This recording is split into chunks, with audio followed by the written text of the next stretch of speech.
कहानी शुरू होती है कोल नाम के एक लड़के से। वो एक कस्टमर बनकर एक शॉप में एंटर करता है, लेकिन उसका असली फोकस सामान खरीदना नहीं, बल्कि वहां लगे एटीएम मशीन की फोटो लेना है। कोल कोई छोटा मोटा चोर नहीं, बल्कि वो एक बहुत ही टैलेंटेड हैकर है और हैकिंग की दुनिया में वॉर ड्राइवर के नाम से मशहूर है। उसका काम सिर्फ एटीएम से पैसे चुराना ही नहीं, बल्कि वो लोगों की डिजिटल आइडेंटिटीज चुराकर उनके अकाउंट से पैसे भी निकाल लेता था। कोल वाईफाई नेटवर्क्स को हैक करने में काफी माहिर है। अब एक दिन वो सिटी के एक लग्जरी रेस्टोरेंट के बाहर अपनी गाड़ी पार्क करता है। वो अपना लैपटॉप ऑन करता है और रेस्टोरेंट के इंटरनल वाईफाई नेटवर्क के जरिए उनके सर्वर में घुस जाता है। कोल का तरीका बेहद सिंपल है। वो रेस्टोरेंट के मैनेजर को एक फिशिंग मेल भेजता है। जैसे ही मैनेजर मेल खोलता है और उस लिंक पर क्लिक करता है, कोल को उनके सिस्टम का एक्सेस मिल जाता है। इसके बाद वो सिस्टम में घुसकर उनके अकाउंट में मौजूद सारे पैसे ट्रांसफर कर लेता है। असल में वो पैसे उस रेस्टोरेंट में काम करने वाले एम्प्लॉयज की सैलरी थी, और इस तरह के छोटे रेस्टोरेंट या कंपनी को टारगेट करना भी बहुत आसान होता है, क्योंकि उनका सिक्योरिटी सिस्टम उतना स्ट्रांग नहीं होता। खैर, अब जब कोल ये सब कर रहा था, तभी उस रेस्टोरेंट का एक एम्प्लॉई बाहर निकलता है। उसका नाम था ऑस्कर। अब इस तरह कोल को गाड़ी में बैठा हुआ देख ऑस्कर को उसके ऊपर थोड़ा शक तो होता है, लेकिन फिर वो बिना कुछ कहे वहां से चला जाता है। इधर ऑस्कर को देखकर कोल भी काफी घबरा जाता है, लेकिन फिर ऑस्कर को वहां से जाता हुआ देख उसे काफी राहत मिलती है। इसके बाद अगली सुबह कोल जब गहरी नींद में होता है, तभी दरवाजे पर जोर जोर से दस्तक होती है। कोल दरवाजा खोलता है और सामने ऑस्कर को खड़ा देखता है। वो काफी गुस्से में था।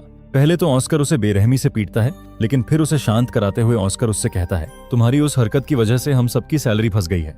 मुझे पता चल चुका है कि तुमने ही हमारे रेस्टोरेंट के अकाउंट से पैसे चुराए हैं, और मैंने सीसीटीवी फुटेज चेक किया और तुम्हारे गाड़ी का नंबर ट्रेस करते हुए तुम तक पहुंचा। अब ऑस्कर उससे कहता है कि वो ना तो उसे पुलिस के हवाले करने और ना तो उससे पैसे मांगने आया है। वो बस इतना जानना चाहता था कि उसने सिस्टम को हैक कैसे किया। फिर कोल उससे अपना पूरा तरीका समझाता है कि वो महीने के आखिर में ऐसे रेस्टोरेंट, शॉप या सुपरमार्केट खोजता है जिसका सिक्योरिटी सिस्टम वीक हो। फिर वो वाईफाई सिग्नल को हैक करके उनके सर्वर में घुस जाता है और फिर उनके अकाउंट में मौजूद सारा पैसा ट्रांसफर कर लेता है।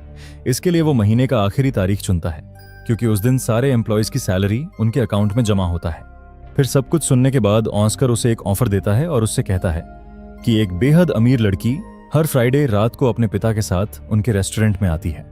ऑस्कर ने उस लड़की को अपने पिता से बात करते हुए सुना था कि उसके बैंक अकाउंट में $8 लाख यानी करीब 8 करोड़ रुपए हैं। ऑस्कर काफी खराब फाइनेंशियल क्राइसिस से गुजर रहा था। वो अपने हालात के बारे में कोल से कहता है, मेरी हालत तो ऐसी है कि घर का राशन और बिजली का बिल तक नहीं भर पा रहा हूं। यहां तक कि 1 महीने से मैंने अपनी चड्डी तक नहीं बदली है। मैं इस कंगाली वाली जिंदगी से निकलना चाहता हूं और इसके लिए मुझे तुम्हारी मदद चाहिए। इसलिए ऑस्कर उस लड़की के पैसों को चुराने का एक प्लान बनाता है, और इस काम में वो कोल को उसका साथ देने की बात कहता है। ऑस्कर ये भी कहता है, अगर इस काम में कोल उसकी मदद नहीं करेगा तो उसने जो रेस्टोरेंट में किया वो सारी बातें वो पुलिस को बता देगा। अब कोल बुरी तरह फंस चुका था। ऑस्कर के जाने के बाद वो अपने एक हैकर दोस्त को कांटेक्ट करता है और उसे ऑस्कर का सारा डिटेल निकालने के लिए कहता है। उसका दोस्त, जो उससे ज्यादा एक्सपीरियंस हैकर था, कुछ देर में ऑस्कर का सारा डिटेल निकाल लेता है। कोल देखता है कि ऑस्कर एक एक्स कॉन्विक्ट है और वो कई साल जेल में भी रह चुका है, और इसके अलावा वो एक प्रोफेशनल बॉक्सर भी रह चुका था। ये सब देखने के बाद कोल और भी घबरा जाता है। वो समझ जाता है कि ऑस्कर का साथ देने के अलावा उसके पास और कोई रास्ता नहीं है। फिर कोल अपना काम शुरू कर देता है। जब वो लड़की अपने पिता के साथ रेस्टोरेंट में आती है, गाड़ी में बैठकर कोल उनके ऊपर नजर रखता है। अब कुछ घंटों बाद जब वो दोनों वहां से घर की तरफ निकलते हैं, कोल भी अपनी गाड़ी से उनका पीछा करता है। फिर कुछ देर बाद वो दोनों अपने घर पहुंचते हैं और दोनों अंदर चले जाते हैं। इसके बाद कोल अपना लैपटॉप निकालता है और उनके घर के वाईफाई नेटवर्क को हैक करने की कोशिश करता है, लेकिन सिग्नल काफी वीक था। इसलिए कोल गाड़ी से बाहर निकलकर उनके घर के पास चला जाता है ताकि उसे स्ट्रॉन्ग सिग्नल मिल सके। तभी अचानक लड़की के पिता बाहर आते हैं। कोल उसे देखकर डर के मारे छिप जाता है। उसे लगा कि उन्हें उसके बारे में पता चल चुका है, लेकिन वो आदमी अपनी गाड़ी लेकर वहां से निकल जाता है। इसके बाद कोल उनका सिस्टम हैक कर लेता है और उस लड़की के अकाउंट से सारे पैसे निकाल लेता है, और फिर उन पैसों को ऑस्कर के अकाउंट में ट्रांसफर कर देता है। इसके बाद कोल ऑस्कर से मिलता है।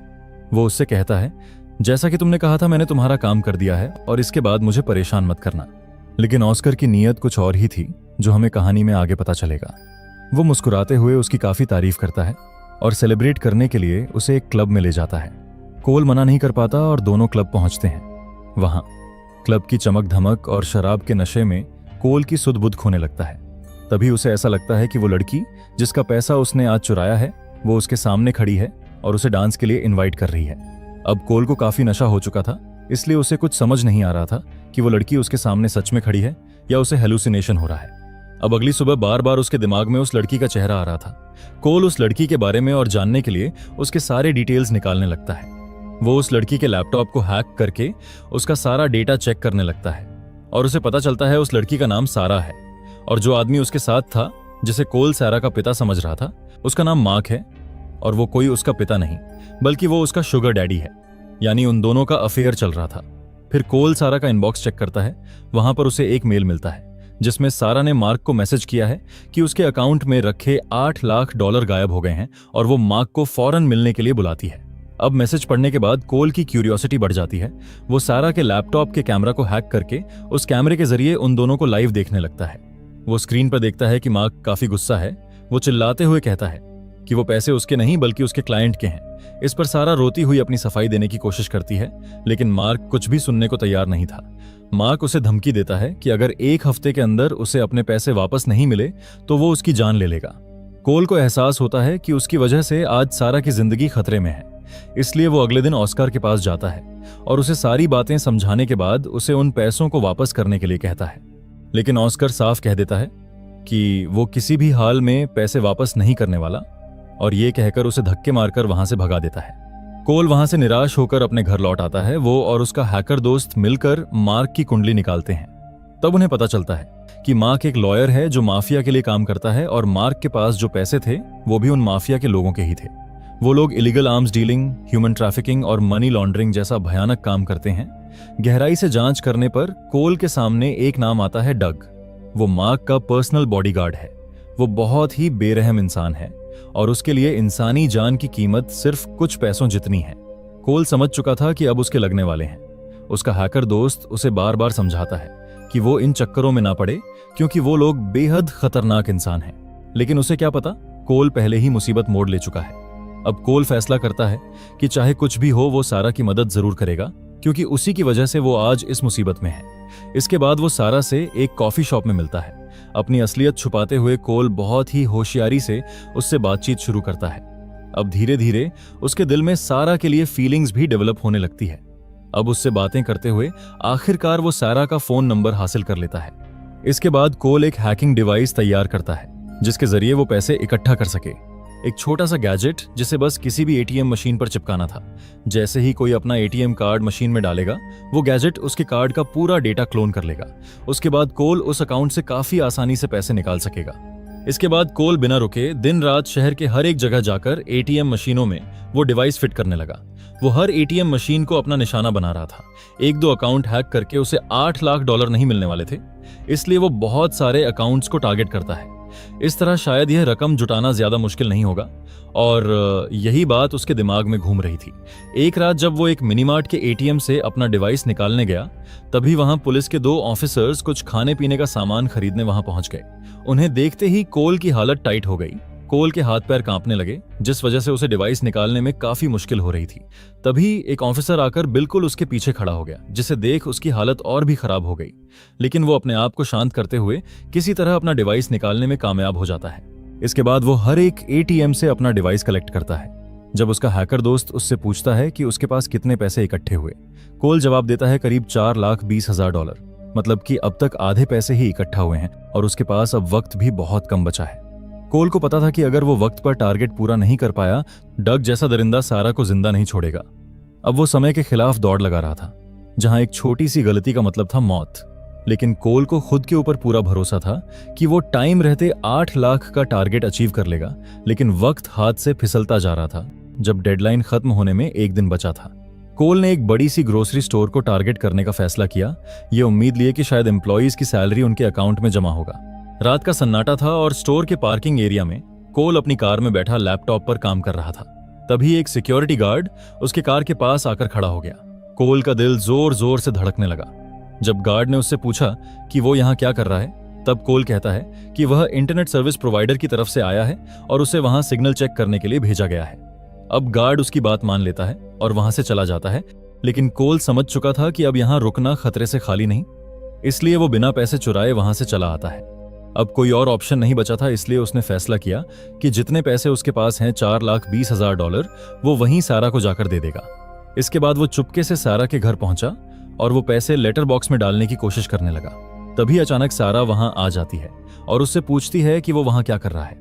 तब कोल उसे सब कुछ सच सच बता देता है कि कैसे उसने उसका लैपटॉप हैक करके उसका सारा पैसा ट्रांसफर कर लिया और अब उसे बचाने के लिए किस तरह पैसे इकट्ठा कर रहा है। अब ये सब सुनकर सारा का गुस्सा फूट पड़ता है। वो कोल के ऊपर चिल्लाते हुए कहती है कि तुम्हारी वजह से आज मैं इस मुसीबत में फंसी हूं और तुम अब यहां आकर मदद करने का नाटक कर रहे हो। यह कहकर वो फौरन उसे वहां से निकल जाने को कहती है। अब कोल निराश होकर अपने घर पहुंचता है कि तभी उसे अपने हैकर दोस्त का मैसेज आता है। उसने बताया कि एटीएम की सीसीटीवी कैमरे में कोल का चेहरा रिकॉर्ड हो चुका है। अभी तक तो पुलिस के पास वो फुटेज नहीं पहुंची है, लेकिन हैकिंग कम्युनिटी में उसकी यह फुटेज फैल चुकी है। वो उसे वार्न करते हुए कहता है, इसके बाद अगर तुमने एक भी गलती की तो तुम सीधे जेल जाओगे। कोल अभी इस टेंशन से उबर भी नहीं पाया था कि तभी सारा का फोन आता है और वो उसे मिलने के लिए बुलाती है। मानो जैसे कोल की सारी परेशानी एक पल में गायब हो गई। फौरन अपनी कार में बैठकर उसके घर की तरफ निकल पड़ा। अब सारा के घर पहुंचकर वो दोनों आपस में बहुत सी बातें शेयर की। उन लम्हों में कोल को वो सुकून मिला जिसके लिए वो इतने दिनों से तरस रहा था। वो सब कुछ भूल चुका था, उसे बस इतना याद था कि वो अपनी पसंदीदा लड़की के इतने करीब बैठकर बातें कर रहा है। इसके बाद जैसे ही कोल अपने घर पहुंचता है, उसका एक पड़ोसी उसे रोककर बताती है कि किसी ने उसके घर का दरवाजा तोड़कर उसके घर के अंदर घुसा है। कोल समझ जाता है कि ये डग या मार्क के किसी आदमी का काम है। वो पुलिस को इन्वॉल्व नहीं करना चाहता था क्योंकि पुलिस के आते ही उसके एटीएम हैकिंग वाला राज खुल जाएगा। वो अपने पड़ोसी को शांत करते हुए उसे अपने घर जाने को कहता है। फिर अपने कार की डिक्की से एक बेसबॉल बैट निकालकर वो धीरे से अपने घर के अंदर कदम रखता है, यह जानते हुए कि अंदर उसके साथ क्या हो सकता है। कोल जैसे ही अपने घर के अंदर घुसा, वो देखता है वही दरिंदा डग वहां खड़ा है। कोल अपनी पूरी ताकत लगाकर बेसबॉल बैट उसके सिर पर दे मारा। डग वहीं पर बेहोश हो जाता है। कोल का हाथ अभी भी कांप रहा था। फिर उसने बेहोश डग को घसीटकर अपनी कार में डाला और उसे एक सुनसान इलाके में ले गया। फिर वो डग को होश में लाता है और उससे पूछता है कि मार्क को उसके और सारा के बारे में क्या क्या पता है। डग जवाब देता है कि मार्क को उसके बारे में अब तक कुछ भी नहीं पता, लेकिन वो उसे चेतावनी देने आया था कि सारा के मामलों से दूर रहें क्योंकि उसे पता नहीं कि सारा असल में क्या चीज है। लेकिन कोल सारा के प्यार में अंधा हो चुका था। अपने राज को हमेशा के लिए दफन करने के लिए कोल ने वहीं डग का काम तमाम कर दिया। लेकिन दोस्तों, यहाँ पर एक बहुत बड़ा ट्विस्ट छुपा हुआ है जो हमें आगे चलकर पता चलेगा। खैर, इसके बाद कोल सीधे सारा से मिलने जाता है। वो सारा से कहता है कि हमें इस प्रॉब्लम का परमानेंट सॉल्यूशन निकालना होगा। इसलिए कोल मार्क के घर पर रखा हुआ सारा पैसा लेकर सारा के साथ वहां से भागने का प्लान बनाता है और इस काम में सारा को उसका साथ देने के लिए कहता है। पहले तो सारा इस काम के लिए मना कर देती है क्योंकि उसे काफी डर लग रहा था, लेकिन कोल के काफी समझाने के बाद आखिरकार वो मान जाती है। अब इस काम के लिए उन्हें और एक आदमी की जरूरत थी, इसलिए वो उनके इस प्लान में ऑस्कर को शामिल करने का फैसला करता है। फिर वो दोनों ऑस्कर के पास जाता है और उसे पूरा प्लान समझाता है। अब पैसों की बात सुनते ही ऑस्कर की आंखें चमक उठीं और वो फौरन इस काम के लिए हाँ कर देता है। इसके बाद सारा मार्क को कॉल करती है और उससे कहती है कि उसने उसके सारे पैसों का इंतजाम कर लिया है और उसे मिलने के लिए बुलाती है। फिर मार्क सारा को लेकर उसी रेस्टोरेंट में जाता है जहां पर वो लोग अक्सर जाया करते थे। जब वो दोनों रेस्टोरेंट की तरफ जा रहे थे तो सारा मार्क से फ्लर्ट करने लगती है और उसे डिस्ट्रैक्ट करके चुपके से उसका फोन चुरा लेती है। फिर वो फोन चुपके से ऑस्कर को दे देती है। फोन मिलते ही ऑस्कर उस फोन को कोल के दिए हुए हैकिंग लैपटॉप से कनेक्ट कर देता है। उधर दूसरी तरफ कार में बैठा हुआ कोल जैसे ही अपने स्क्रीन पर देखता है मार्क का फोन कनेक्ट हो चुका है। वो उसके जरिए मार्क के घर का एक्सेस ले लेता है, जिसके जरिए कोल आसानी से मार्क के घर के अंदर घुस जाता है और फिर उसके तिजोरी तक पहुंच जाता है। फिर अपने लैपटॉप के जरिए उसकी तिजोरी का सिक्योरिटी क्रैक करके उसका सारा कैश निकाल लेता है। दूसरी तरफ रेस्टोरेंट में सारा पूरी तरह से मार्क को अपनी बातों में उलझा कर रखती है, लेकिन तभी अचानक मार्क अपने पॉकेट में हाथ डालता है और उसे एहसास होता है कि उसका फोन गायब है। वो परेशान होकर वहां से जाने ही वाला होता है कि तभी ऑस्कर वहां पहुंच जाता है और उसे उसका फोन फ्लोर में गिरा हुआ मिला बोलकर उसका फोन उसे देता है। फिर बहाना बनाकर सारा वॉशरूम चली जाती है और यहां पर आता है कहानी में एक बहुत बड़ा ट्विस्ट और हम देखते हैं ऑस्कर सारा के पास पहुंचता है। वो दोनों एक दूसरे के करीब आते हैं और किस करने लगते हैं। दरअसल ये पूरा खेल सारा और ऑस्कर का था। उन्होंने ऐसी सिचुएशन क्रिएट की ताकि कोल उनके जाल में फंस जाए और वो लोग कोल को मोहरा बनाकर यह पूरा हाइस्ट उससे करवा सकें। इधर प्यार में अंधा कोल, इस पूरे खेल के बारे में उसे कोई आइडिया ही नहीं था। जबकि डग ने उसे वॉर्न भी किया था। खैर, इधर मार्क के घर से उसकी वाइफ उसे कॉल करके कहती है कि कोई उनके घर में घुसा था और उनकी तिजोरी से भी सारा पैसा गायब है। वो तुरंत समझ गया कि यह सब सारा का किया धरा है।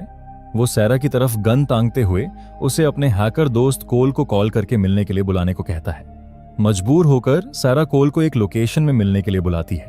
कोल ने फौरन यह बात ऑस्कर को बताई और उसे भी उस लोकेशन तक पहुंचने के लिए कहता है। पर वहां पहुंचते ही उनका सामना मार्क से होता है। उसने सारा को बंदूक की नोक पर पकड़ रखा था। ऑस्कर भी गन निकालता है, लेकिन मार्क चिल्लाते हुए कहता है, अगर कोई भी होशियारी की तो मैं सारा का काम तमाम कर दूंगा। मजबूर होकर उसे अपना गन फेंकना पड़ा। मार्क सबको घसीटकर फैक्ट्री के अंदर ले गया, वही जगह जहां वह अपने दुश्मनों को जिंदा जला देता था। जैसे ही वो उन्हें उस खौफनाक रूम में ले जाता है, कोल चिल्लाते हुए कहता है कि उसके पास मार्क का पूरा डिजिटल रिकॉर्ड्स, उसके माफिया कनेक्शंस और उसके सारे क्लाइंट की डिटेल्स, सब कुछ उसके पास है। अगर वो मारा गया तो उसका हैकर दोस्त वो सारी इंफॉर्मेशन पब्लिक कर देगा। अब कोल की ये सब बातें सुनकर मार्क थोड़ा शांत होता है, क्योंकि उसके पास कोल को मारने की ताकत तो थी, लेकिन उसके पास अपनी खुद की बर्बादी देखने की हिम्मत नहीं थी। जाहिर सी बात है, कोई अपनी बर्बादी क्यों चाहेगा। अब मार्क धीरे से अपनी गन नीचे की। तब वहीं पर खड़ी सारा मौके का फायदा उठाकर मार्क को शांत करने की कोशिश करती है। वो मुस्कुराते हुए मार्क के करीब आई, जैसे वह उसे मैनिपुलेट कर रही हो, लेकिन सब कुछ एक पल में बदल गया। मार्क धीरे से अपनी गन उठाई और सीधे सारा को गोली मार दी। उसके पेट में गोली लगी और वो जमीन पर गिर पड़ी। यह देखकर ऑस्कर फौरन मार्क के ऊपर हमला कर देता है और दोनों के बीच हाथापाई शुरू हो जाती है। ऑस्कर ने अपनी पुरानी बॉक्सिंग स्किल्स का इस्तेमाल करते हुए मार्क को दबोच लिया, लेकिन मार्क भी कम नहीं था। उसने अपने पास पड़ी एक आयरन रॉड से ऑस्कर को घायल कर दिया। उधर कोल का ध्यान अब सारा पर था। वो भागकर सारा के पास पहुंचा और उसे अपनी गोदी में उठा लिया। धीरे धीरे सारा की सांसें धीमी होने लगीं। इससे पहले सारा उसे कुछ कह पाती, वो अपना दम तोड़ देती है। कोल वहां बैठा बस उसे देखता रहा। उसका दिल टूट चुका था, लेकिन उसकी आंखों में आंसू से ज्यादा एक अजीब सा दर्द था। इधर मार्क को मारने के बाद ऑस्कर गन टांगते हुए कोल के पास आता है और उसे वो पैसों से भरा हुआ बैग उसके हवाले करने के लिए कहता है। जब वो दोनों पैसे निकालने के लिए कोल की गाड़ी के पास आता है, तभी अचानक एक गोली की आवाज सुनाई देती है और ऑस्कर जमीन पर गिर जाता है। एक स्नाइपर ऑस्कर को गोली मार देता है। जब वो आदमी कोल के पास आता है, तब हम देखते हैं कि वो और कोई नहीं बल्कि डग है। दोस्तों, अब आपके मन में सवाल उठ रहा होगा कि डग तो मर चुका था, वो आखिर वहां कैसे पहुंचा? तो यहां पर रिवील होता है मूवी का सेकंड ट्विस्ट। दरअसल उस दिन कोल ने डग को नहीं मारा था, क्योंकि उसे सारा और ऑस्कर के बारे में सब कुछ पता था और उसे यह भी पता था कि वो दोनों मिलकर मार्क का सारा पैसा चुराने का प्लान बना रहे हैं। अब ये सारी बातें डग ने उस दिन कोल को बता दी थीं। इसी वजह से कोल ने उसे अपने साथ काम करने के लिए ऑफर दिया और कहा कि उसे जो भी पैसे मिलेंगे उनका 50% वो उसे दे देगा। अब पैसों की बात सुनकर डग भी उसका साथ देने के लिए मान जाता है। खैर, अब कोल उसका हिस्सा दे देता है और फिर डग उसे अलविदा कहते हुए वहां से निकल जाता है। कोल भी अपना हिस्सा लेकर कहीं दूर किसी दूसरे शहर निकल जाता है और इसी सीन के साथ हमारी आज की कहानी भी यहीं पर समाप्त हो जाती है। तो मिलते हैं दोस्तों अगली बार और एक नई कहानी के साथ।